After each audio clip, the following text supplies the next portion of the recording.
I have some receipts. So. Um, I'm just gonna say I'm gonna keep it short and brief. Go check out Godzilla Minus One on Netflix. It's an amazing Yes. movie. It's on there. Go check that Finally. out. And I'm gonna Oh my leave it at shit. that. Well, I'm gonna keep Good. it short and cute too. I'm piggybacking off of Mike. Go check out Godzilla Minus One. Yes, I watched it this morning, and that movie is all that. I wish I seen it in theaters. Me too. But what I'm screaming about is Bill Skarsgård is coming back to Derry, the spin-off TV show for Stephen King's It. I knew he was going to come back, but you never know nowadays. But I'm happy that he's coming back to reprise his role as Pennywise. So I'm excited for that, and I want this TV show like right now. Yeah, me too. I pray that they That don't. was what, I'm sorry. Go ahead. that was one of mine, Bobby, too. So I'm super excited that he is returning back. And yeah, we figured he was coming, but now that it's confirmed, makes it feel so good. Yes. I'm also screaming about that we finally have a date for Brandy's horror film called The Front Room, which is going to come out September 6th. We spoke about this maybe last week or the week before, but we had no details on it. But September 6th, and the synopsis, it follows a woman's mother-in-law who moves into her and her husband's home and proves to be the house guest from hell. And Brandy is the wife. Mother-in-law. She's you tried it. She's not she's not the mother-in-law. She's still doing Descendants and her kids. Rose is tagged. Ooh. Exactly. Yes.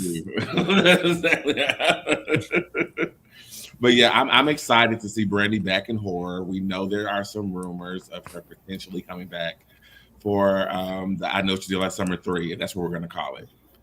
The third, the official third one. So fingers crossed. I look forward to Brandy in this movie. So we'll see what we'll get, guys. And I'm also screaming about that they announced that for Scream 7, this will be the most Ghostface that we've ever seen, even more than the last movie. So Kevin Williams' prophecy of a cult will probably live out on the big screen the following season again. So yeah. Cheers. Yeah. Yes, Mark. I'm tired of the Scream 7 news. No, because it's not. It's no, because I'm like, anything that comes out, somebody's gonna have something to say about it. So you really can't be excited about it like you want to be. Yeah, It's just we can't enjoy anything nowadays because somebody's gonna sit there and be, well, she's wrong for taking that role and knowing what they did and this and that. Somebody said it best on the internet. They said, I don't have the capacity to just not. They said I don't have the capacity to constantly cancel something because somebody don't like something. Yeah. Or something like. I'm paraphrasing. Because I know a lot of people are going to sit there. Mike officially said more than 5 Ghostface. That's too much. Yeah. At this point, it's got to be a cabal of ghost faces. That's the only thing that's going to keep it fresh and interesting. It'd be a good way for them to like segue into a television show if they really want to go that route. Yeah. And I think for a trilogy, that it can sustain a trilogy as long as it's not too many times. If the trilogy is like filmed like Halloween's new trilogy, where it takes place the next day or the next night or the next week, and not so much time has passed where we got to wait 3 more years and Sydney gets attacked again versus all this stuff is happening back to back to back. They said that they're supposed to do a time jump. Yeah, a 5-year time jump. Yeah. God damn. Well, I just want to piggyback what Mark said. I'm over the Scream 7 news. Like, I'm going to watch it obviously when it comes out, but it's just like, when it happens, it happens. And then also what Mark said, just like nobody, like every time we get news of something out, even outside of the Scream universe, there's always something wrong. Somebody complaining, finding something wrong with something. It's hard to enjoy stuff now, and I'm all here for like the call outs and shit, but at the same time it's just like, come on, like relax. Just like we watch this for fun, we do this for fun, right? Like I just don't but I understand the call outs too, but just damn. And my last thing I'm screwed about is Mike Flanagan and his Exorcist project at Blumhouse. I'm excited.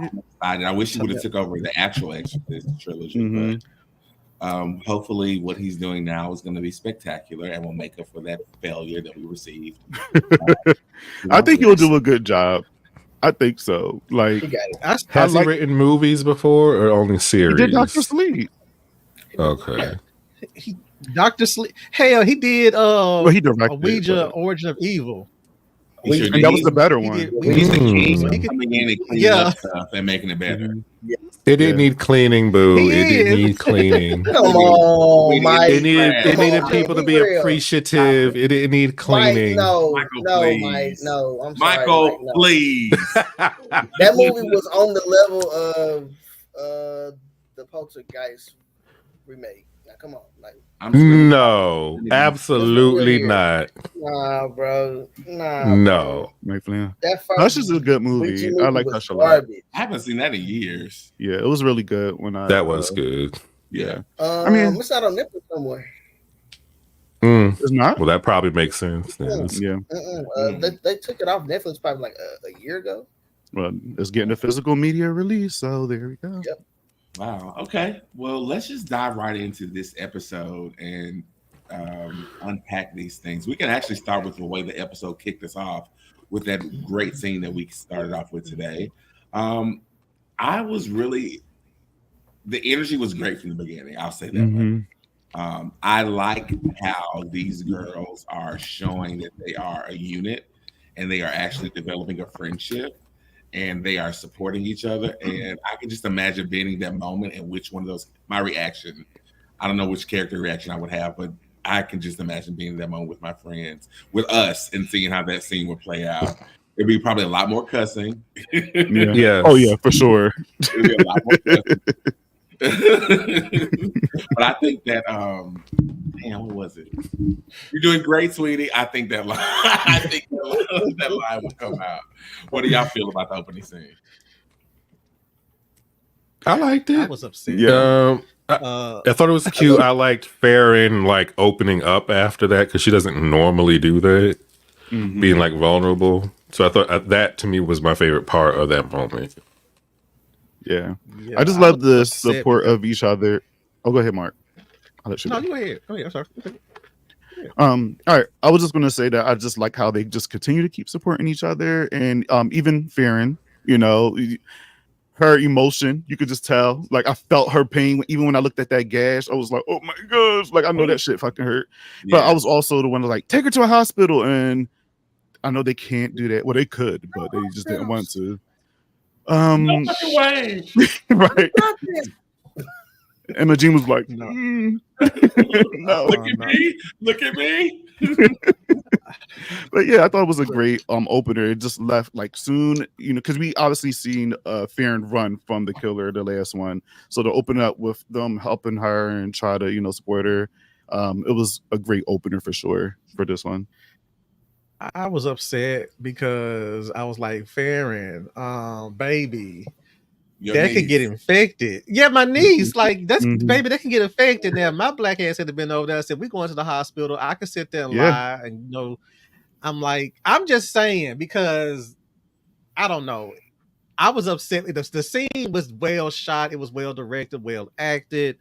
I think I would have probably been either Mouse or probably like somebody like, we need to take her ass to the damn doctor because as much blood and guts I love to see on TV and shit like that, seeing this shit in real life, it takes me completely out. So I would have been I would have fainted probably. But Mark, my girl like did Mouse. Make sure that you sanitize the things and make sure that you would have been definitely like Mouse. I'd have been sitting there reading the shit and would have thrown in. And would have thrown in. I just want to put it on record that I think this is a bad idea, and this come back bite us in the ass later on down the line because god damn. Mike, I just wrote that actually to call out that Noah was the one doing the stitching. And her mother is the one that's was a nurse as well. Nurse. So cool. We know how these shows do. These are oftentimes foreshadows of the time jump that we'll get in season 4 when they're adults. and she's actually a doctor. So pay attention to things like that. Mike, how did you already say something about this? Yes. Jimmy. Yeah. I loved it. It was a great opening scene. I loved it. I mean, I really can't say. I will say, actually, I just thought of this because Mark picked who he thought he would be. Surprisingly, in these situations, because I would think I'd be the one screaming or avoiding it, but I actually can remain calm as long as people aren't screaming in my face. But also, I'm like, why are we going to the hospital? What do we got to lie about? Just say she got attacked by somebody, which is what happened. Right. Because that's going to bring their parents in, and then their parents will be like, what's going on? And then they're going to have to tell them about A and all this stuff. And they should. They can't. Should. You know the rules. They can't say shit. You can't say nothing. But I saved it for later on in the episode because I do have a question about why the parents are not involved this time around. Because this all still ties back to them. Okay. I think I would have been channeling Imogen for sure. Keeping Mike calm in the situation, just stay focused, and we can do this.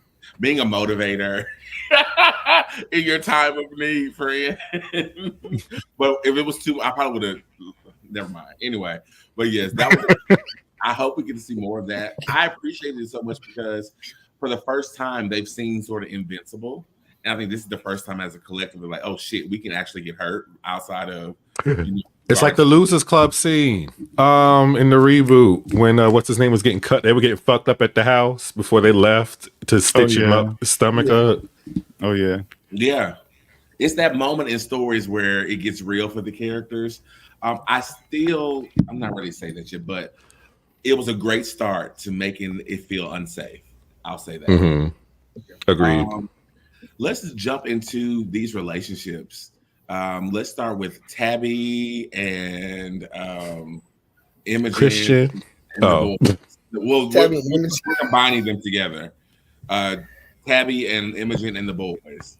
So this episode we saw that they were gushing about having their first kiss with their boyfriends in the summer, and they got a chance to sort of have a good time and talk about that. What do we think about the boys? Because these love interests.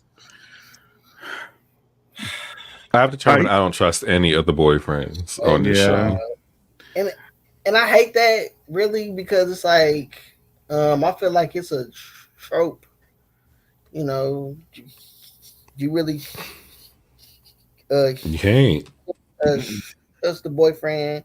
Yeah. I'm just like, can we like take that trope away for just like once? Yeah. Just one time. Is it a trope or is it a horror rule? I don't know where we stand on that. Like, is that a both? I don't.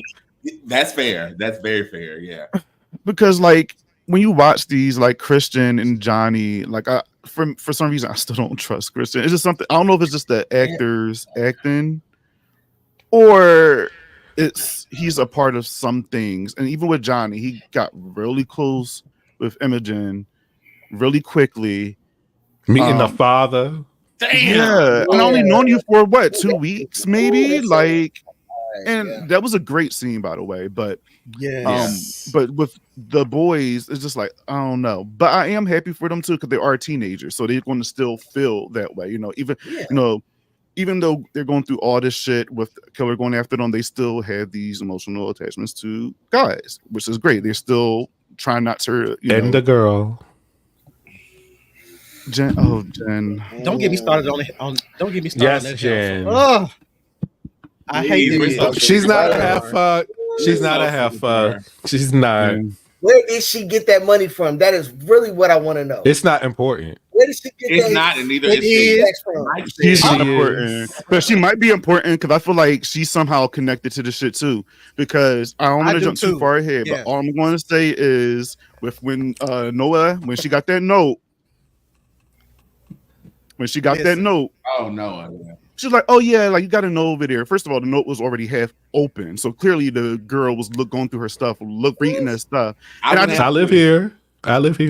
All right, but you're not opening my shit. So now I know not to room with you, because if you was to ever, you're not gonna be going through my shit. She's been living there for like 5 days, bro. She probably been living there for 5 days. She don't got no reason to be opening up no mail. No, and I know she read it, or she was. Go ahead. I was just gonna say, I just know she read it, or she just knew what it was because she's a part of the whole thing. So I don't know.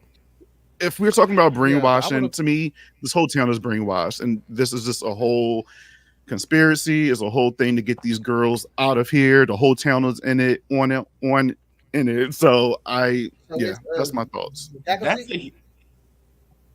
That's a huge effort for 5 girls that I would like to add. However, I do think that's how it's going to play out. We mentioned Johnny, but did you catch the line when he was like, "My dad's crazy too"? Yep. Yeah. Preacher's son. He could be Archie's son. He could be the principal's son. But tell me, this is what's driving me crazy, because I noticed a lot of things this episode where they're doing things to throw us off.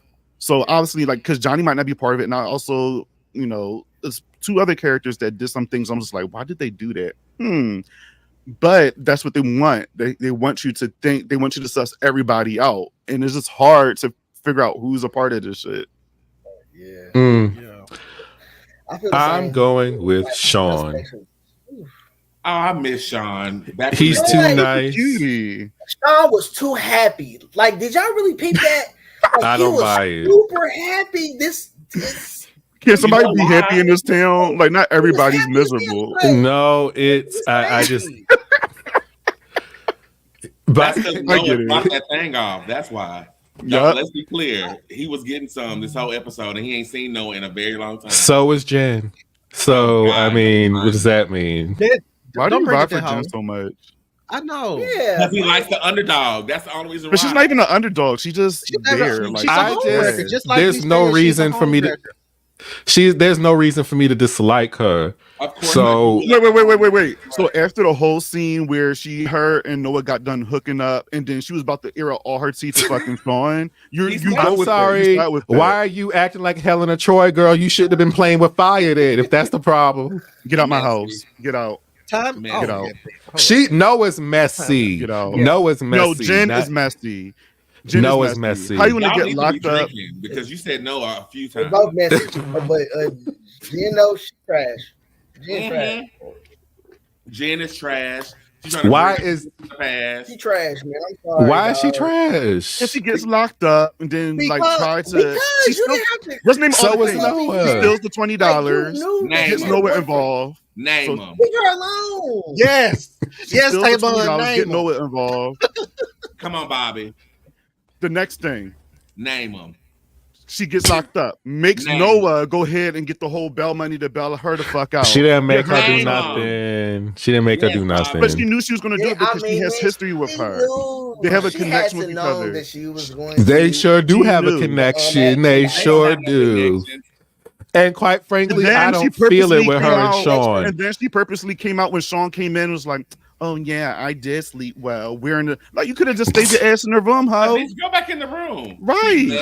Look, y'all mad at Jen, but not Noah, who didn't brush her teeth or wash her ass and went kissing on her boyfriend, running through the woods. I'm mad at both of them, damn it. I'm mad at both of them. That's fair. Being mad at both of them is fair, but just Jen doesn't make any sense. Noah gets it too, but Jen is being really messy about this situation. She's being messy because she's putting Jen in situations. I'm sorry. Jen is putting Noah in situations that are avoidable, and she's doing it out of spite. Because out of all the places you want to come back to, why the fuck would you end up in Millville? Of all the I know I'm talking to men right now. Male whores. This is exactly how I know I'm talking to men right now. How you saying male whores when Jen is the fucking whore and Jen, you're but not Noah? Yeah, problems with Jen, but not Make it make sense. The problem is Noah likes Jen. I don't feel any chemistry between her and Sean at all this season. I think she has chemistry with Jen. So that needs to be where she goes. She does, but it's a struggle. We've been on this too long. What's the next thing? Because of you. Just because you say your piece, no, you don't let everybody talk, bitch. Y'all been talking. Y'all been talking over me. Hold up. I'm gonna say this. I'm gonna let it go. Side pieces do not know where the fuck. How did my sister-in-law say that? Side pieces don't know where their place is, and that is Jen's problem. She's a side piece, and she don't know her fucking place. And She's that's not what even I a gotta say side about piece. that. She ain't even a She's a- side piece, right? Wrecking whore. Well, did she warn Sean about Bloody Rose, or did she warn Jen? I'll leave it right there. Thank you. She warned Jen. She got Jen to get off her case so she can be away to save her. Sean, she's okay with him dying. Sean was already gone, sweetie. Mm-hmm. He is gone. His mother and him have a weird relationship. All right, the Very thing is, Halloween she has a connection with ends. both of them. She has a connection with both of them. She loves Sean. She has She does. history with Jen. She has history. You understand that. She has No, she history doesn't. with Let me say Jen. But this. I think after Nobody- she fucked Jen, she should have just sent her on her way. And We're she done. did. Remember, she did. And remember, she went on that run with Sean, and she felt so guilty about letting little Jen in her bedroom. Lying again. Yeah, she did. She did. If she was lying, then why would she say anything? She would have kept doing it. This is the worst thing I've ever felt. Absolutely. Because she's living with me. Such a hater. All for this movie that just came on like 2 episodes ago. Please. Bye. I hope Jen dies. Gets lit up. Hopefully, Jen gets lit up and hung up. I wanted that bitch to die in this episode. I was so hoping that D, she what is going on Yes. Yeah. Yes. Because everybody has Let's sense. go. Everybody has We sense. are on the Jen We all have train. Thank you, Let's V. go. record, and she's messing. Y'all all I have guess that's had fine. side pieces that stepped out of line. That's what I'm getting from this conversation. You're the side piece. You are the side piece. I'm not neither. Yes, you I'm are. not the side neither. piece. I'm not neither. That's why you're rooting for her. You've Yeah, been that's why you're there. rooting for her. I'm Sean's More mama. than That's who I am. I Get got your married. ass out my house. Get out Yep. and give my son his money back. I love That's- how, you know what, we're going to move on because whores supporting whores is not okay. And I do not appreciate I agree. D says, Jen reminds me of what Sarah from the original show Can't Be Trusted. Yeah, she is like Sarah. And Sarah was messy as fuck too. Okay, so that's Noah, y'all need to take a drink because Mike, And he's been saying no the most. Where your drink? yes, you need a whole gulp. Yeah, I'm so glad I self-medicated because we got on here tonight. Yeah, hello. I'm trying to drink some water. I'm drunk. I'm high. Look. You know. Well, Jeez. well, I'm not. I'm just a little Okay, bit, so that was Christian and Billy Loomis, and then we went over to Whack Jen, and now next we have. Oh, we talked about Sean. He's a killer. Let's talk about what's her name, Mouse and Ash. First, Baby, he wasn't really in this episode, and he's been sort of positioned to be like they call them Sherlock and what's his best friend name? His partner Watson. Watson this season, which I'm not seeing yet, but I do understand the next episode, the Pride episode, he's supposed to be really important. I would guess so. Him and Jen should be very important in this next episode coming up.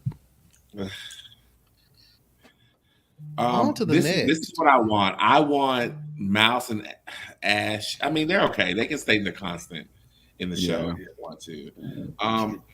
I really like Billy Loomis. You mentioned that scene with Imogen, and let me tell you, my girl was not having it about this ring. No.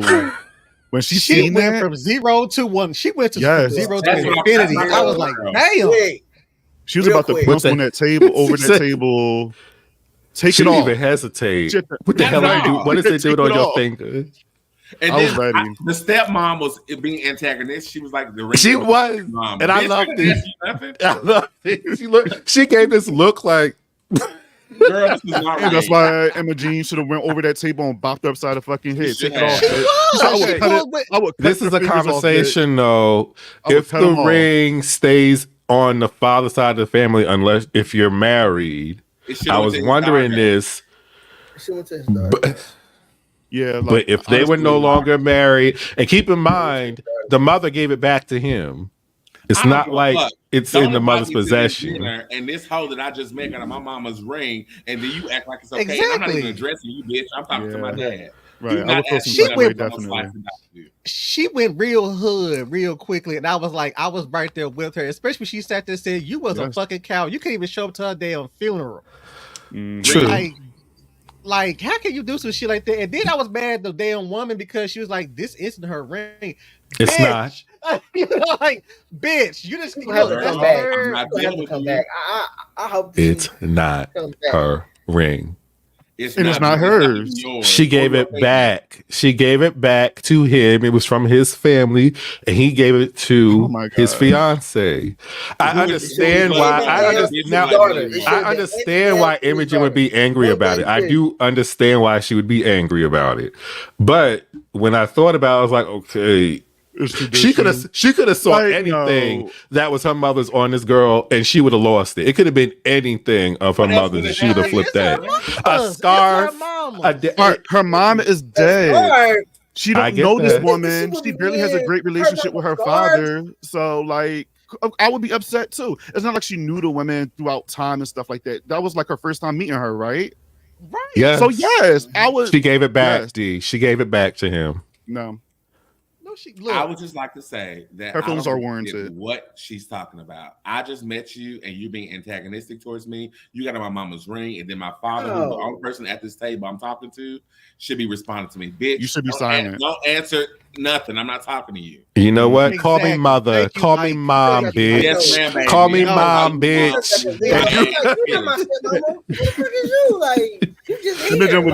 Go in there and do some dishes, bitch. Since you would have run your mouth. I'm sure if she would have said that, Imogen would have sliced that bitch throat. She would have got her the fuck out of here. She would have got her out of here. When she picked up that knife, I had Imogen. Like mother, like daughter.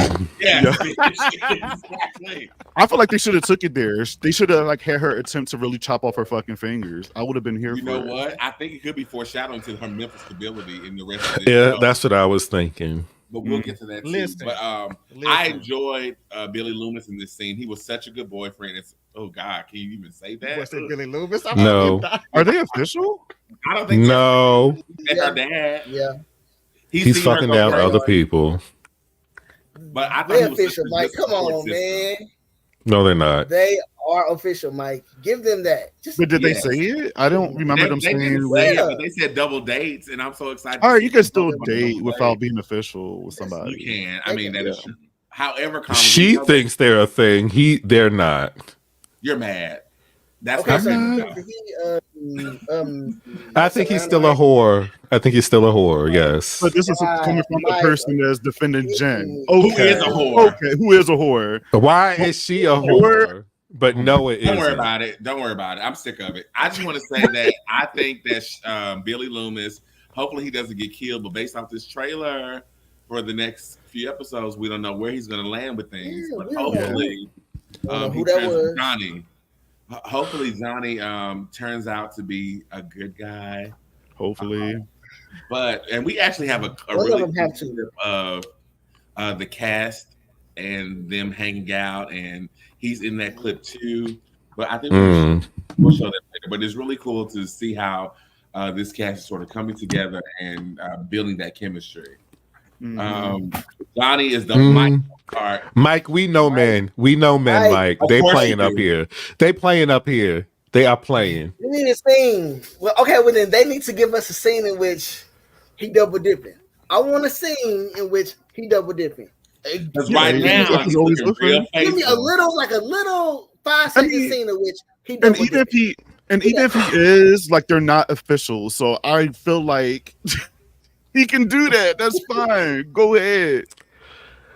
Cut it off, Imogen. Cut it right off. Oh my god. All I know is, man, Tabby.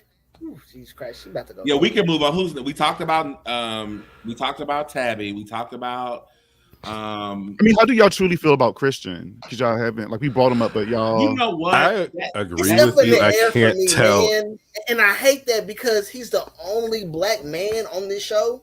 Mm. Oh, yeah. It's up in the air for me because he's. I was trying to determine if I was just being like, okay, he's a little too nice and geeky, and I was like, am I trying to put some like project some shit on him, like he should be acted a certain way, or is he suspicious just because he seems childlike to me? I don't even. Yeah.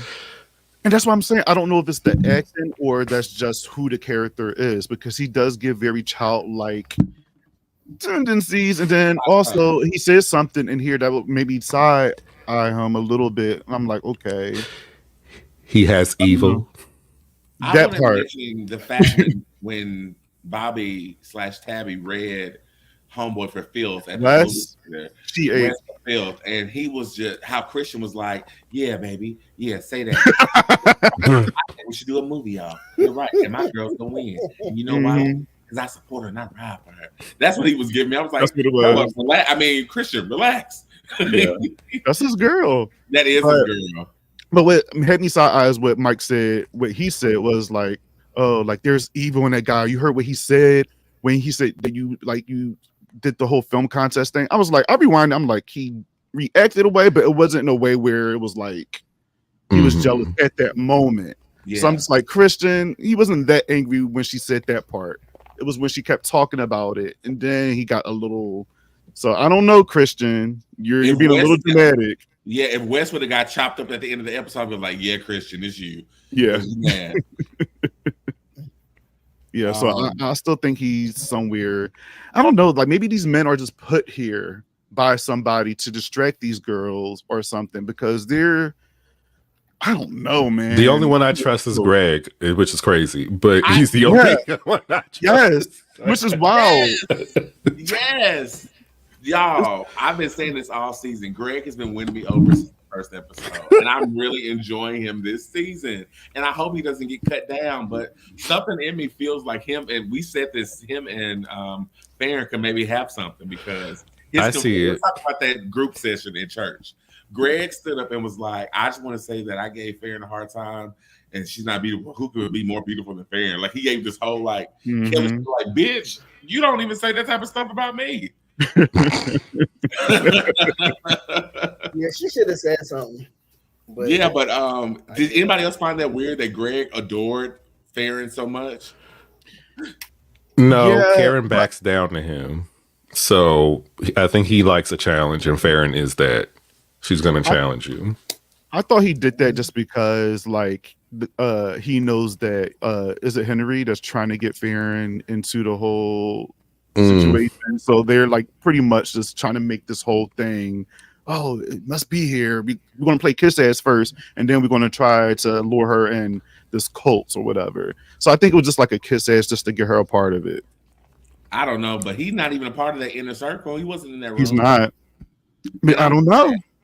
To me, I think everybody in this town is a part of something. I don't know. Something's going on.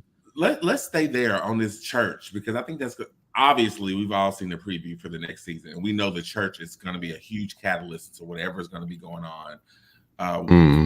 The foil for these girls. So this group session, we had. I went back and watched the first episode of season 1, and the girl who was the slut.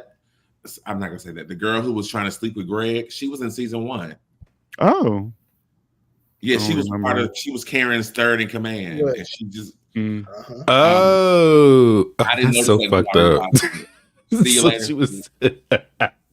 So you knew Karen and Kelly, and you messy. So, but Mike, I'm sure you love her.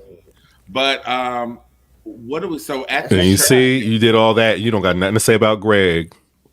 Not a thing to say about Greg. Greg's amazing this season. Kelly and her mom are giving the image of you. They are definitely giving that. I don't know if y'all have seen the image of you with Sasha. She played and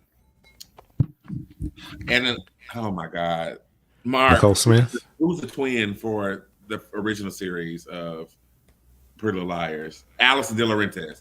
She played Allison De Laurentiis in the original show, and she just put out a new thriller, which was good, called The Image of You, and she plays twins again. It's a cool suspense thriller. Check it out. And she does have problematic parents. What is Farron's on and off again boyfriend? What's his name? Henry. Unpack Henry whack ass. Henry, bro. Because he was also at this church thing. Kairos. He was there as well. Having this session about unpacking his feelings, and he was also caught upstairs being caught in a fucking ritual or whatever. They were praying, going towards bloody. You know, it's so crazy to me. If they were in the pews doing this, nobody would say a thing because it looked strange up in the attic. But if they were down in the pews, nobody would be batting an eye at them. That's true because it's in the public and everybody who feels this way can join. But this is something for a specific group of people of an inner circle. The chosen. Upstairs. And remember, in the beginning, we saw a clip of them. I was going to say that Bloody Rose. It looks similar. They were all in a circle, and Bloody Rose was in the middle. But in this one, Bloody Rose wasn't in the middle. So I'm like, It was not. So is she like this town urban legend, like Candyman, where people? It seems like that's what they're doing. They're making it into this urban legend or myth that people have this following. A lot. We're jumping around a lot, but now that I'm thinking about it, that. The whole cutting your forehead, and that grandmother who y'all say doesn't know what's going on, just let her bleed out. But not let her bleed out. Let her bleed out. It's something wrong with it. Yeah. So, what do we think about this church and the cult and all these things of it? I think they did a better job of trying to connect it at least by having Farron go and see everything because before I didn't see what the big deal was. Yeah. With why they kept mentioning it. So at least this gives us a little, like it planted a seed. So if something does happen, I'm not in disbelief of what the hell is going on. Right. Yeah, same here. I knew it has to tie in because when they kept going back to the church in the earlier episodes, I'm like, all right, this church is going to somehow tie into something or be like it's going to be involved in, the crazy shit that's going on with Bloody Rose. Mm-hmm. I don't know if, again, Bloody Rose is Chip's mom and she's a part of this church too, maybe. And maybe that's why she wasn't there. A moment because I'm thinking like, oh well, normally when they do this whole cult thing and they're in a circle, maybe she is in the middle, like how they were doing on Spooky Spaghetti. But maybe that point she wasn't there. But I don't know, like these people at this church, I don't know. Maybe she talked to all of them and they want these girls out of here. I don't know. They have to make this indoctrination of this cult makes sense, right? Hypnotherapy, group hypnosis, something to make that people are becoming this extreme because nothing is happening in the town that would corral a certain energy, like in Halloween, like Evil Dust. There was events happening in the town to sort of move the population to feel a certain way.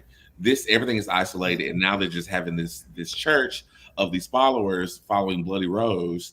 And we find out, I guess, next week that they bought Imogen's house and other things happened.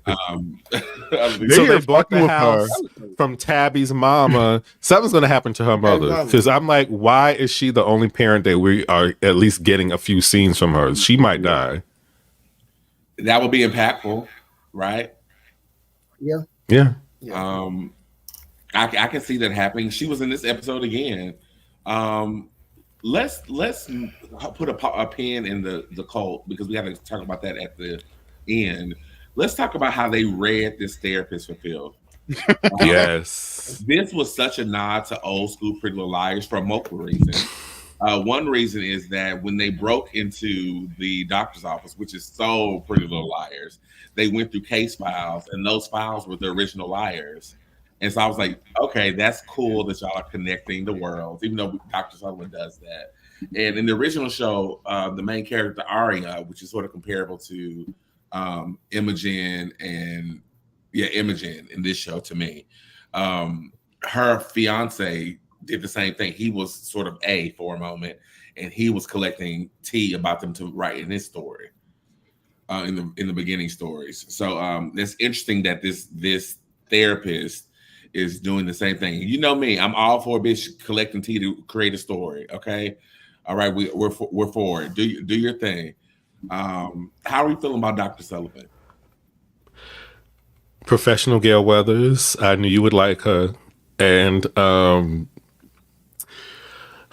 she was my number one suspect. But like now, I'm just like they're leaning too heavy on her.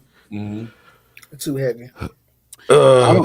I don't know, that next episode of her when she said something a little bananas. I'm just pitting on my face, and she said it like in a sinister way, and I'm just like, all right, if she's not Bloody Rose, she's up to something. Yeah. You said what, Jimmy? Oh, that scene. It looks like a dream. It could be a dream. Sequence. Could be. That's what it looks like because that shot. It looks like a dream sequence. I hope so. It does. It did feel like that. Those moments in movies where you find out this person is in on it too, but they're a loon, and so either she's trying to transform into Bloody Rose, or whatever it may be. But I don't think she's going to be in on it. She may be fall victim to. Yeah, I agree, D. Dr. Sutherland is a red herring. She may fall victim to the cult and being sort of proselytized or brainwashed, but I don't think she's going to be a direct link. Yeah. But I did enjoy the 5 girls going at her though. Like they are extremely strong together, and they know it. Especially Helena Troy. She really, like her little Noah. Like I said, thanks. Helena Troy. Let me get some more water. You think you slick, bitch? He does. Don't say the actress name. She did deliver a good line. She was like, "Put that in your book, bitch." Yes. That was my favorite part of it. Yeah.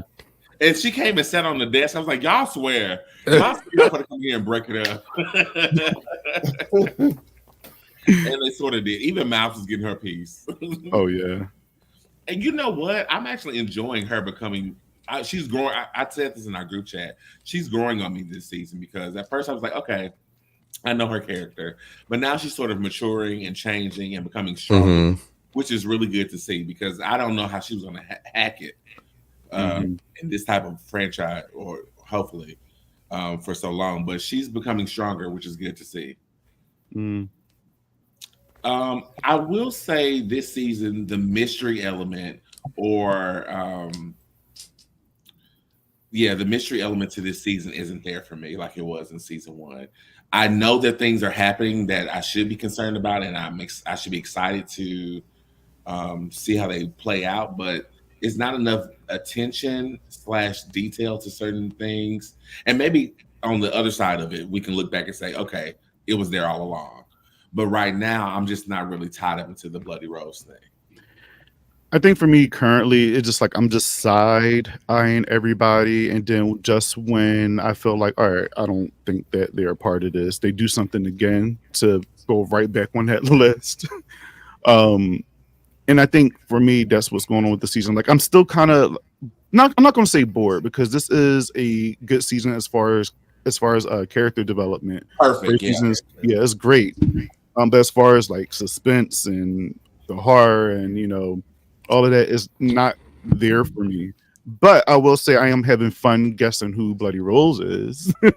Yeah, I do like that, and I can't wait to find out who it is and who's a part of it. Maybe there's multiple. So I am enjoying that part. But it's just they should have been started doing this like in the beginning of the season. They took too long to get here where we at right now. We just finished our season 2 of Scream Kings, and our theme was sequels, which we know that their sophomore season is the theme allegedly that we should be seeing. And so, from the rules of a sequel, are we seeing those expectations play out?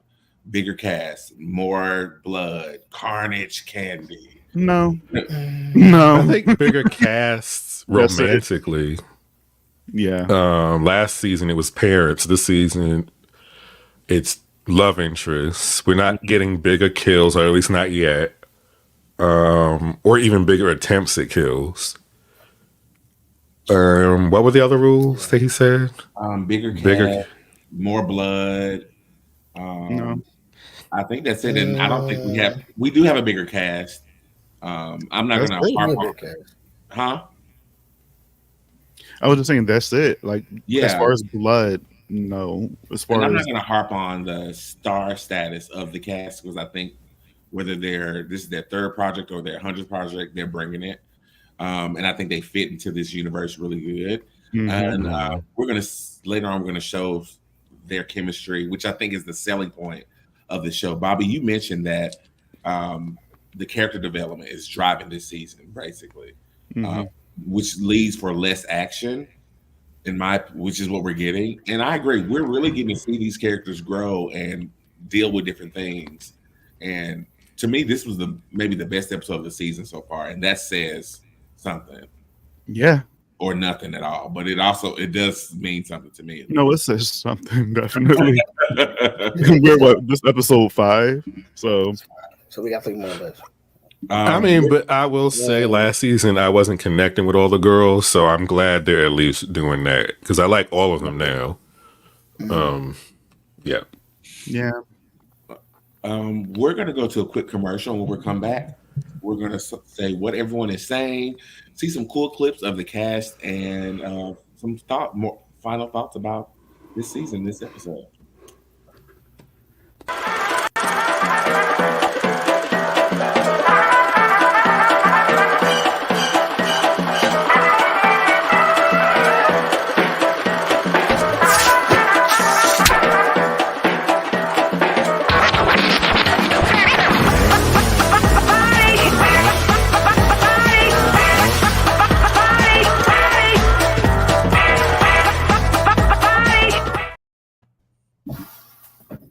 That photo.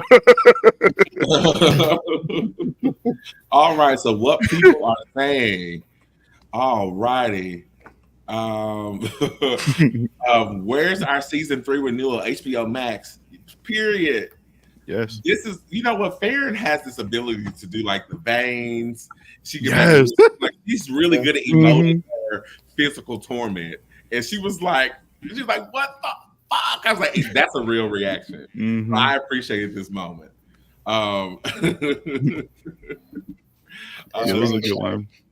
We are experiencing this season can feel mid at some points, but if we step back and look at it from a narrative perspective, they're doing a great job at telling the story of these characters and not so much focusing on the action points that normally would drive a sequel season. So I do think they are deserving of a season 3.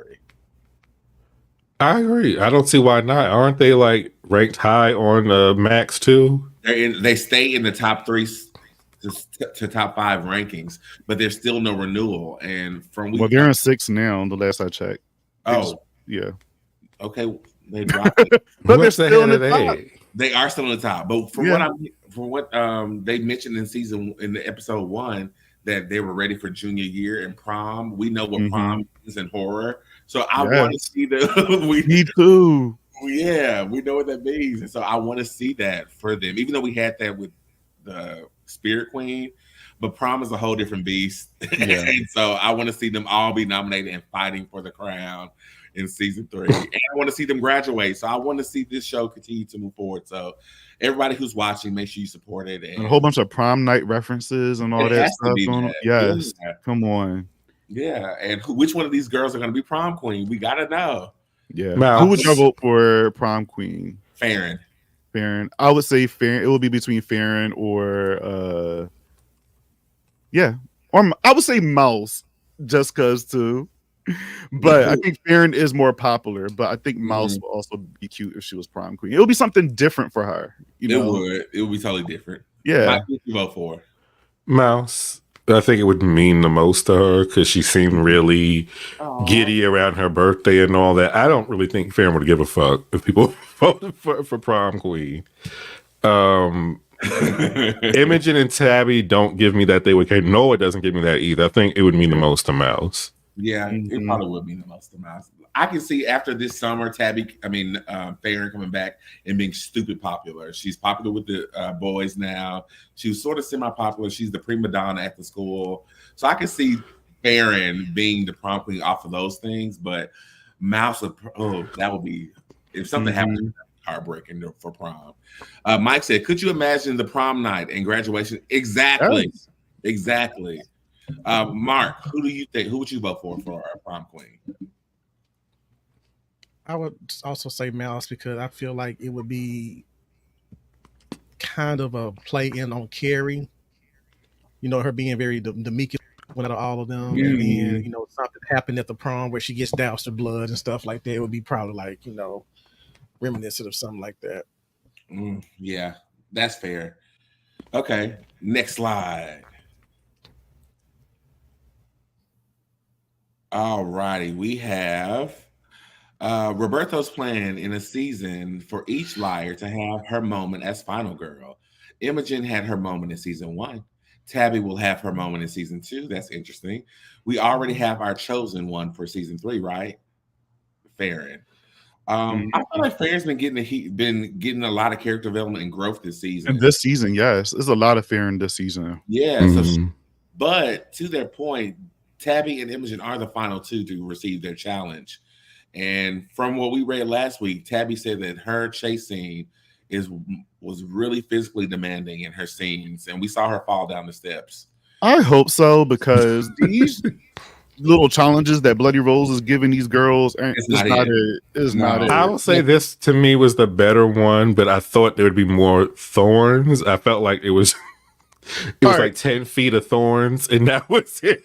But there's a dog, like her life was actually in danger if the dog probably got her. Yeah. Which the fire too. And I mean, well, that picture we had, right? It looked like it was like wolves or something. Yeah. Oh yeah. So, but I thought it was gonna be multiple. So it would have been great if it was like 3 dogs while she's going, across these thorns. This is a person who has access to a dog or has a dog. That's a clue. Yeah. If I see this dog at the damn church, I don't know. Michael. I felt lackluster about her challenge too. I love that it was filled with thorns. It could have been glass for me, whatever you want to put down. The fact that she ran on it and her feet was bloody. She should have fell down on the thorns and got scratched Ooh. up. This is what we want, right? We want to see through it, right? It's nothing that she couldn't take to survive, but her running on glass and thorns, falling through it, even getting bitten by anything like push her. And yes, she had a chase. The same thing with Farron when she was going up the gate with the barbed wire. It's just like they're being so cute with it, like very CW, and I need them to push these. Like I need to see them get fucked up. I personally, if I were a killer, I would just with her situation, I would make it like a Saw situation. Like you have to choose Jen or Sean. They're both trapped, and you have to choose one right in front of their face. Whichever one you don't choose dies. But then I'm gonna do that video game is going to be the opposite of who you chose who survives. Yeah. And then the person that you wanted dies. And that's it. And with the perfect backdrop of the Friday the 13th things are going on, I just felt like with the title of the episode and the backdrop of her and her chase scene, you could have really just pushed this to where it needed to be. When I think about Friday the 13th and Jason Voorhees, I think about the brutality that he brings to his movies. And that should have been executed to me personally in this scene. No, I said the same to you. When I think I was texting you, I said I kind of feel like I wish this was Tabby's episode where she was the one that was being chased because it was perfect. Yeah. It was her event. It was Friday the 13th. It would have been great. So I wish it was like her moment on this one, but unfortunately it was not. But I did love the backdrop on there. I was texting Mark as well because it was playing some songs in the episode. I knew you guys weren't going to pick up because y'all not Friday the 13th fans, so I was just like, they're not going to catch this. They're not going to catch this. No, we talking about you, Jimmy. We talking about isn't it the same song in every movie? No, Michael. That's why we. So when we first get to the camp, well, with the event, I should say, they're playing Pseudo Echo, is it? Yes. Mark? His Eyes, which was on Friday the 13th, part 5, when the girl was doing a robot in the room. Oh, child, I would not know that. And then the end credits, they were playing that other song, and Jason Lives, when the girl was riding the bull and the electricity went out in the RV. that song that was playing, they played that in Oh, yeah. So there was some Friday the 13th love in here. Okay, so that's even more special. Mhm. And I like the conversation between Tabby and Christian when they was talking about, like, Tabby mentioned that Jenny was a very smart Final girl, that was capable of like using her PhD to sit there and take out the killer Mhm. and stuff like that. So I was like, okay. Also, she mentioned she went to Camp Millwood, which was basically Camp Blood, and I was like, what does that mean? There was basically Camp Blood. Like, were there incidents that happened at the camp? She might have meant that it was probably kind of like just like a camp. Yeah, just like a camp. Well, They probably, but it was kind of suspect. I will say that because she said it closed down a couple of years ago for some reason, and like there's something tied into that. I feel like that camp is going to end up being tied into like the rest of the season. See, they can't do that because if they don't revisit this, I'm gonna be upset. Yeah, because I'm gonna be upset. Because now you bring summertime, you either, I guess you're in summer school, but you could technically go to a camp and be. They could have easily. That's what I was hoping was going to be the season, since they said summer. I thought it was going to be them being camp counselors and it being like a Friday the 13th kind of feel. But think about it. That would have made more sense. They could have easily executed that. What we're having now the same way. Farron could still be a lifeguard, and with all the boys. You can still have a church service or some type of service where now everybody's included. All of these things could have been done. I didn't think about it until right now that we could have been at a summer camp. Camp Millwood, Camp Blood, Camp Mona. At least that's what I think. Camp Mona. All these are. Camp Mona is a reference to the original show. And Camp Blood, that's what they called it in Friday 13th Part 6 as well. Jason Live, they kept calling it Camp Blood. Why did you notice they've been bringing a lot of abandoned locations this season? It has to mean something. Mouse Test was at an abandoned Chuck E. Cheese. I forget where Farron's place was. Like a junkyard or something. Yeah, a junkyard. Interesting. All right, next slide. I'll start at the bottom. The video tutorial, the collective screaming, mouth slowly falling to the ground, the chaos. This is cinema. Hashtag Preload Live Summer School. I love thinking about Imogen in labor and how there could be a nod to that with Farron. Was so down to play with that idea. Yeah, they nailed that scene. That was slide. A real. Go ahead, Mark. No, I was just saying. I think that was the moment I was like, "Yeah, this needs to be renewed immediately."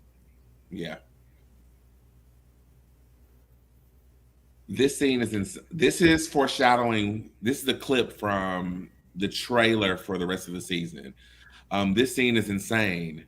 It's going to make history, I fear. God. No matter how bad it is, Imogen will always find some strength in her, and literally fight until her last breath. Bitch.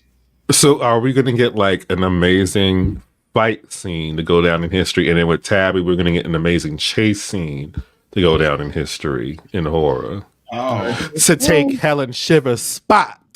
Would we be able to? I've been sitting here quiet, letting you get your stuff in all night, but I'm not gonna do that. Ricky, keep going. I'm not gonna debate. I'm just saying, are we gonna get some like levels like that? That's what I'm hoping. Yeah, I'm with you, Mike. I hope to see some of that level of horror in this season.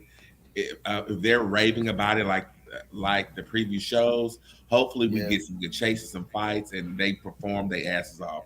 I'm nervous because there was a lot of coded wording in Last Breath. I didn't like that.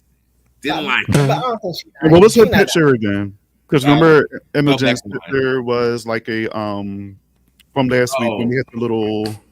It was like a bloody towel or sheet or something. Yeah. To me, it looked like the bloody rags were rolling from an angel, which could mean like someone prestigious, a golden boy, or someone who's gone on.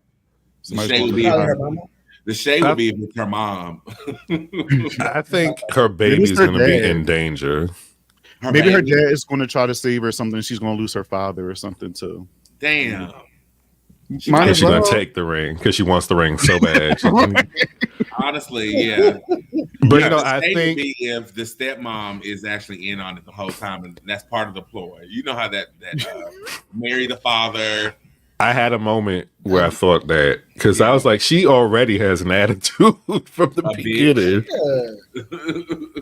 But I was thinking because somebody sent the foster parents of her child like some notice or something. Like this is the final gift. I don't think she sent that. I think somebody else sent a gift to the parents, and so her child is going to be in danger, and that's what's going to really bring out the beast in her to survive. I would love if they get chopped up. The gay daddies are going to die, and Imogen gets her baby back. Not kill the gays on Pride Month. Happy Pride! Yes, Little John, Big John. Stop. I approve. Kill him. I approve too. Stop. Save the gays. Michael, you come home. At least that was on Halloween, not on Pride. That line was so. I swear to God, that line was trash, y'all. Never mind. Trash. How do fans want the second quarter of the series to end? The girls kill an important character, and a hooded villain knows that they committed. That will be an interesting season 3 if they actually this show is already a better I Know What You Did Last Summer TV show than we received. But now that I think about it, it is the summertime, so they could do something this summer that can drive season 3. That would be really interesting. I need to know what you did last summer reference, like because one of the characters, I forgot who was it. Noah's boyfriend went because they're about to do a marathon. He said it was like a 4th of July marathon or something. I need that episode to be definitely like heavy influence with I Know What You Did Last Summer, and we probably will get that Helen Shivers chasing you in that episode. They know what to do. Hopefully they do that. Yeah. Hopefully. I like this idea. Kill some. I think they should accidentally kill someone they think is the killer, and then they find out right after it's not them, and then they're trying to hide because then it'll, like y'all saying, I like that because it needs to go somewhere. At least we'll know like what the fucking deal is from the beginning of the season.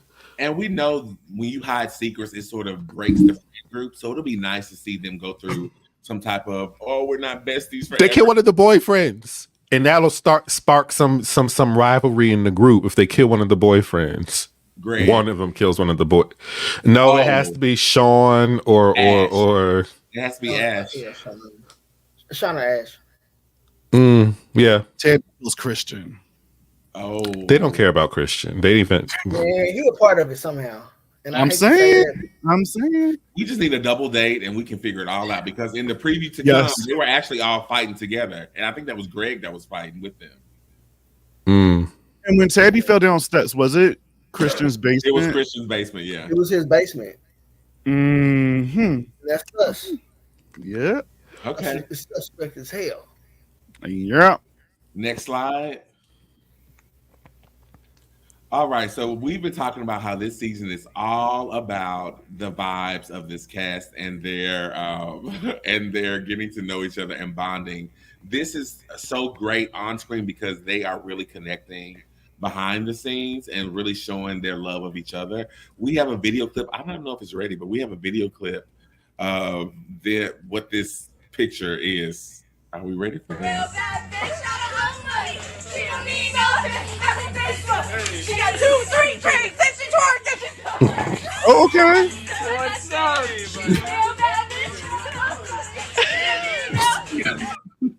I'm cracking up. It's so adorable. I love it. But we saw Billy Loomis getting his life in the beginning, so that was nice. And Christian was walking around like as usual. What's happening? I don't know what's going on. That was the last one. I am extremely excited for the. You know what? When did we find out that Imogen's boyfriend is Dr. Sullivan's son? It's gonna be messy. You got to break up with him then, though. You got to. It's over. Yeah, it's over. We have a trailer. Well, they're not together, so there's no breaking up. You're a hater. We have a trailer of the remaining of the season, and let's DJ drop that. Drop that. Mouse and me. Only ones left on our hit list are us. Get them close, bring them round. So, Bloody Rose has been terrorizing you all summer. Would you want to spend the night? Could I maybe stay over? Of course.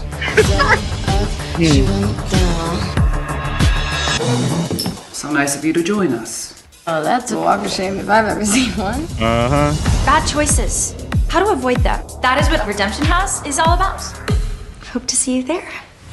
They're doing this at my house. It's a hell house. An apocalyptic level of hate. The sinners getting punished for their sins. Sins like Bloody Rose is tagged Farron, Mouse, and me. The only ones left on our hit list are us. Get them close. They're trying to make Billy Loomis. I'm trying really hard not to suspect you. Ooh-wee. I don't know. Did they give it up? Never be happy. Did the girls give it up? You know the rules. Did they give it up? I hope not. Oh. That's probably what it's going to be, like a Billy and Stu situation. Maybe Christian and Johnny know each other. You know what? I would gag. I'll be wild. Yes. Okay. Predictions and theories. From that, the girls are definitely feeling themselves. They just forget that they're in the middle of some drama going on, and they decide to have sleepovers with their boyfriends. For us horror fans, we know what that equals. If we don't get a Tabby Scream reference about Billy Loomis, I'm gonna be upset because she's always giving a damn reference. So I'm really hoping she gives one. And Bobby, you said it. They actually are comparable to Billy and Stu. Yeah. Christian So, and if that happens, I mean, I'll be happy, but sad for her. Well, Yeah. both of them actually, but I'll be happy that we got that. It's something that it's not in this trailer, but it's something that I noticed in this episode too. When Farron was in the church, and I know we mentioned Kelly's mom, Mrs. Margaret White, but when they were all giving like Farron her flowers, she touched Farron's shoulder, the same shoulder that she got stabbed at, and she looked at a specific part on her arm where she got stabbed. So I was like, what's the name's mom? Oh, Kelly's in the mother. church. In the church. Mrs. Beasley. Mrs. Beasley. And Mrs. she was Beasley. looking like, And then she looked at her shoulder, the same She looked area at her where like, Farron got "Bitch, cut. So I'm Let me just take that like, on me." I didn't Bro. notice the. I noticed Yeah, I that. noticed it too. I noticed it too. And I also, Mrs. Beasley and Imogen's Bastard. father's girlfriend have the same physique as Bloody Rose. They do. Yeah. Eyes, all of it. Yep. Yep. Is there a possibility this could be a Scream 2 kind of thing? So we have the mother in it, because Spooky Spaghetti, I'm assuming there's also message boards on there or ways people can communicate. Yep. And they're all into horror-ish shit. So who's to say that there aren't some like psychopaths on there corresponding and planning to do shit? Yeah, that's where the what it cabal is. comes in. Yeah, that's where the cabal comes in. Yeah. And this whole cult thing. The scene where they saw all the kids get ready to slice their foreheads, that was kind of disturbing because Yeah. I'm like, how did we go from what's his name, Archie? How do we go from Archie to this? Like, how do y'all catch up on all this Bloody Rose bullshit? You know what I'm saying? It's like, where did that come from? I need an origin of that because it just seems so left field. It's like, what I'm trying to say is that for Bloody Rose to take off as big as it has, to take over this website, it had to been a seed somewhere way before the Archie shit started. Mm. And that's been my problem the entire season, that the connection to the Bloody Rose is not there, so I don't really care. Mouse is dropping the ball. Girl, you've been on there how many hours? Come on, Lois Lane. Figure it out.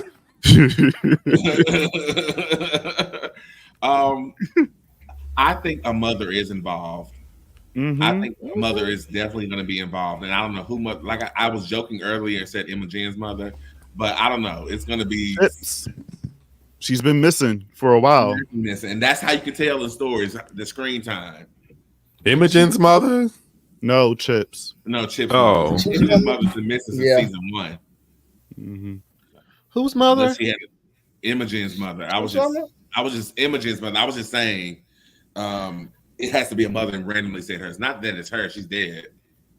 Unless she has Chip, a twin. her grandma. Okay. But Chips, yeah. Because we only seen her in that one episode when she was cursing Tabby out, and then she sold her over that. So and what Mike Unofficial said right here, like I think that's great. That in the last gift have a note saying your grandmother, and if that's Chips, baby, that's the grandma, and she's been gone for a while. So I don't know. I think she has an involvement with all these girls. And then they said that which one, Tamon? About that is her grandbaby. Mm-hmm. And also, she's very religious now, and you have these homosexuals raising this child. So now I have something to say about that. If they don't capitalize on from our perspective, Mark, I'm not saying they don't capitalize on those parents being murdered and the child being, that's a missed opportunity. D said, didn't Mouse say she accidentally created the Bloody Rose lore on Squeak Spaghetti and people ran with it? Yeah, but I think that was just guilt talk, and I hate those conversations. Because like, oh my God, it's my fault. No. This has reached cult status where you have people volunteering to slice their forehead. Like, you have to have some type of message that is resonating with all these young kids for them to do some shit like that. I'm not saying that it's like, but it just, when it comes to cults, and we did our episode about it, it has to be somebody that's in the I'm just saying somebody that can sit there and pull somebody in like that. Charismatic and authority. The preacher we know for a fact, right? That's good. And he has recruitment agents with Kairos because he was in their room catching the Holy Ghost too. Yeah, and then think about it. Archie had the fucking principal guy to him. It could be somebody in an authoritative position that has Bloody Rose as like a bulldog of sorts, or like an enforcer, like, yo, go take them out. Oh, you know what I'm saying? Because it's always got to be somebody of authority, and it just got to look at. I mean, I like Bobby said earlier, this whole church thing has to tie into everything because it's. And I feel like Farron going to the church and being the one official liar to go in and investigate, not investigate, but have that tie-in. You know what I'm saying? So she could be like, so they could bring this story to the main cast. Yeah. Because Kelly, that's been her whole entire story this season is this church thing. And when she pops up, she's always at that church. And she hasn't been with the girls because the girls are in summer school. And, she's having this church thing. So they needed a way. And I like how they did that, where they sat there and had Henry and tied him into, oh, well, he wants to still dance and this, and that. And you kind of get them growing further apart. But Henry ended up going to this church. And then, Farron's going to be like, what the fuck is going on over here with this church shit? She goes and invests. She goes and, sees what's going on. And then she finds out that these motherfuckers are crazy. They're cultists. And now it's going to be like, okay, now we can sit there and start investigating this church, so. Can we shout out Farron's real ass reaction to when she walked in that room? Listen. Because to be fair, I probably would have went up there to see what was going on. But I'm so glad and then she waited for Henry outside. Oh, yeah. To have this conversation. We're not doing this inside, downstairs. No, I'm far away where I can at least scratch you enough to get away. Mark, you said something that I thought was powerful about Bloody Rose. Maybe this season is not about Bloody Rose. Maybe she's just sort of emblematic of what the church represents and their sword to sort of fix fix the impurities in this town. I mean, look So at her aesthetic.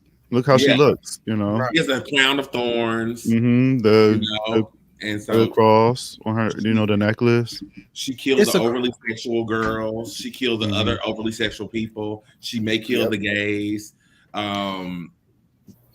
It could be just the emblem, and she's not really important at all. And the church is what this is really about.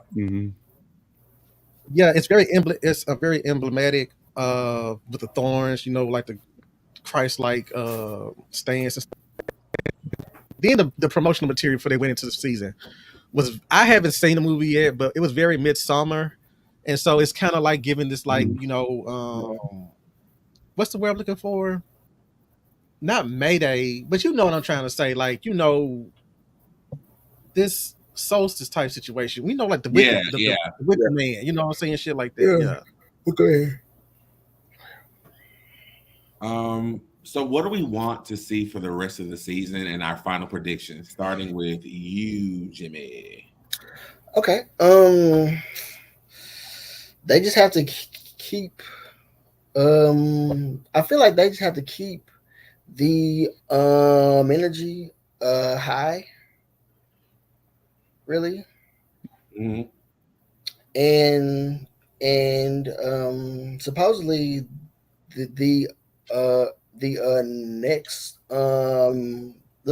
next episode is the best out of the season. So I'm like, what about episode 8? Because I think that episode 7 is a flashback episode. I think I read that somewhere.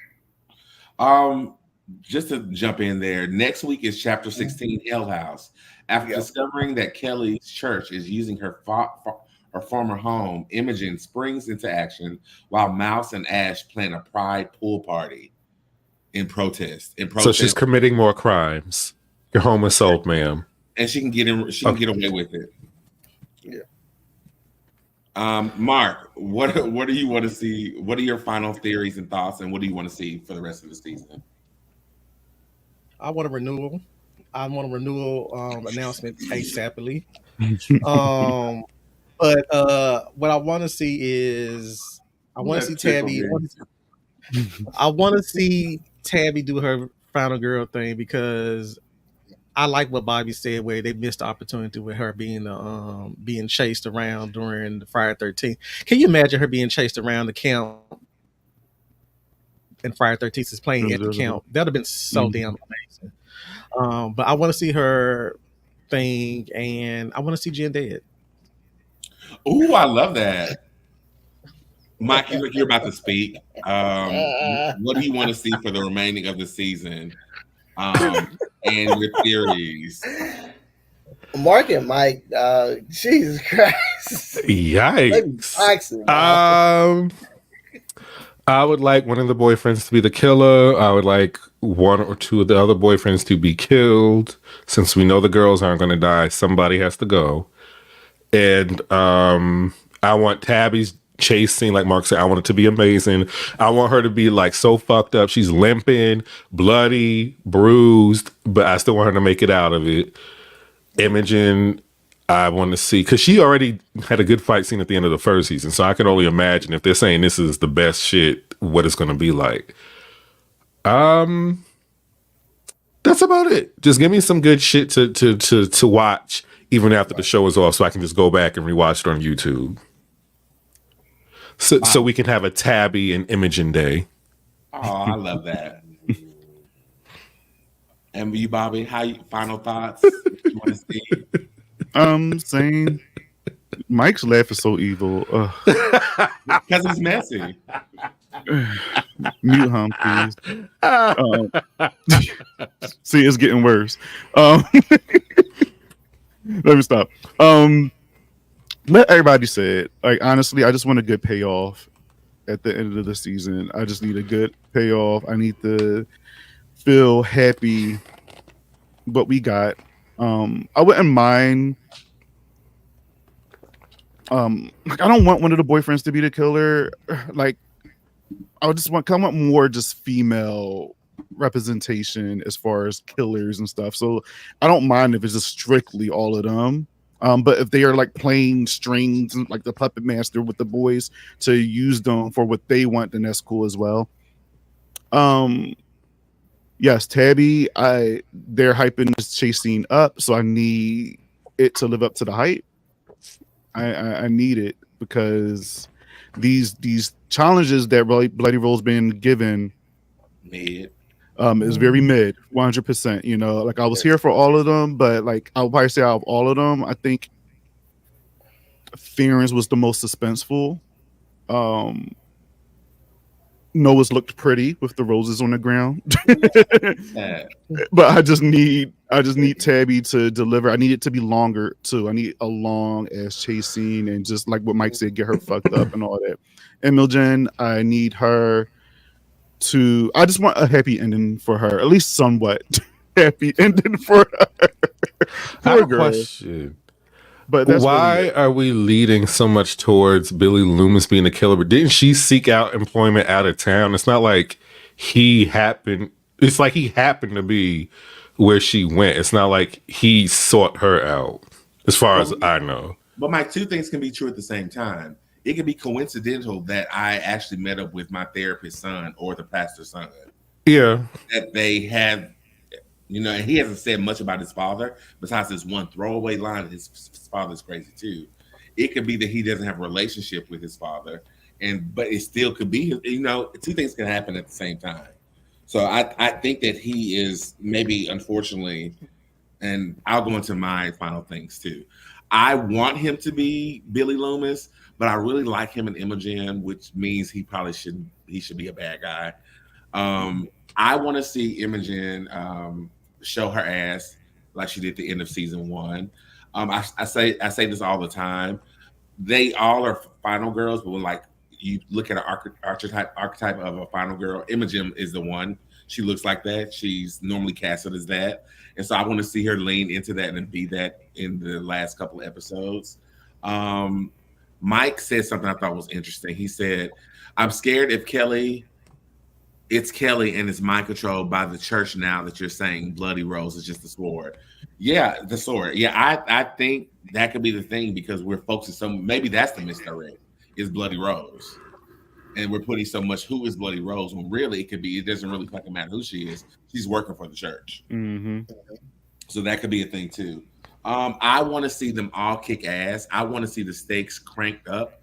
My fear is that this season is better to watch to binge versus week to week, reward being low. So by the end of this season, we can probably come back and watch it all from top to bottom, like, oh, this was a good ass season. I want to see some heartbreak. Actually, Bobby, I thought you said a few moments ago, you didn't say you want the girls hurt. You said something else, but I want to see the girls hurt. I want to see the friend group sort of fractured. Because you grow better when you have to overcome adversities with each other, right? So we want to see this strong ass group. Let's break them up a little bit. And what better way to do that is what we saw earlier is when someone pitched the I Know What You Did Last Summer idea. Next week is Hell House. The next week after that is the Boogeyman. And that makes me automatically think to Halloween. And Jimmy, you mentioned that could be a flashback. And then the final episode is Final Exam. And hopefully all these girls are tested. And that's when we get some bloodshed and death and all those things happen. That's what I want to see for the remaining season. I hope that anybody could be Bloody Rose. It's just a misdirect. So you're going to be Bloody Rose today. Henry is going to be you. The mother is going to be you. Kelly is going to be you. We didn't see this in the trailer, but they were being chased by mobs of townspeople chasing these girls throughout the city.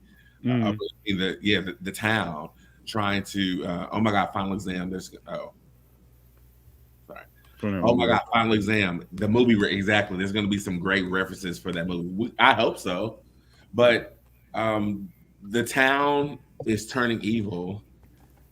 So evil will die tonight. And Bobby said earlier, I think Imogen should have that line to say evil dies tonight. But that's what I want to see.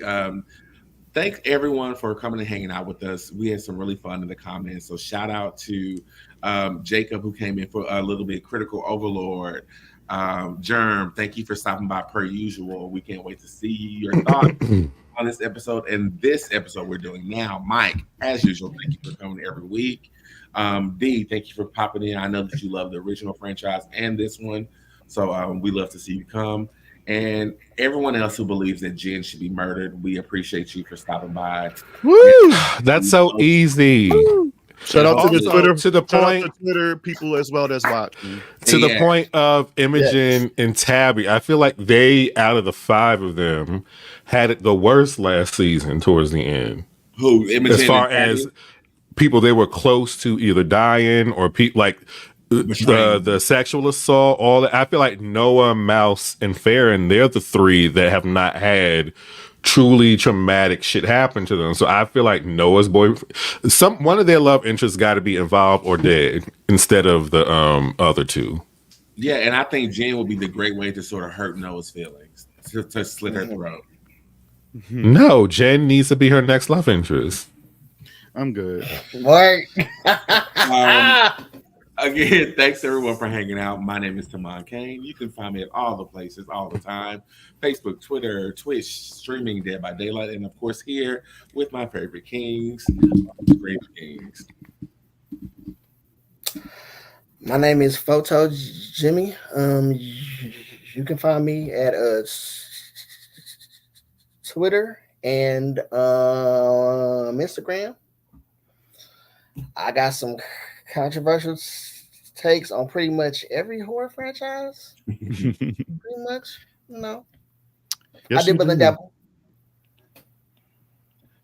Don't tell nobody that, Jimmy. They'll come for you. Come on, I'm ready for the smoke. What's happening? I know that's right. My name is Mark. You can find me on X at the Anti-Critic, Instagram Midnight Social Distortion, Marco Estes, TikTok Marco Estes, here on Scream Kings, the Altar Tapes, and on my own podcast, Midnight Social Distortion. Hell yeah. And I'm Bobby. You can find me on People Under the Scares with the Jen. So you like Jennifer's for some reason, like ill. But yeah, you can find me Jennifer Lopez. Anyway, you can find me on People Under the Scares with him. Don't bring it. Don't bring her up. Coolidge. We have I love Coolidge though. I love Coolidge. I love Hewitt. Love Hewitt. Love Hewitt. I love her. You love Jennifer Love Hewitt. Yeah, but outside of the other 2, also Alter Tapes with Mark, and also here Scream Kings. That's all I got. And Bobby Likes to Spooky, my YouTube channel. Duh.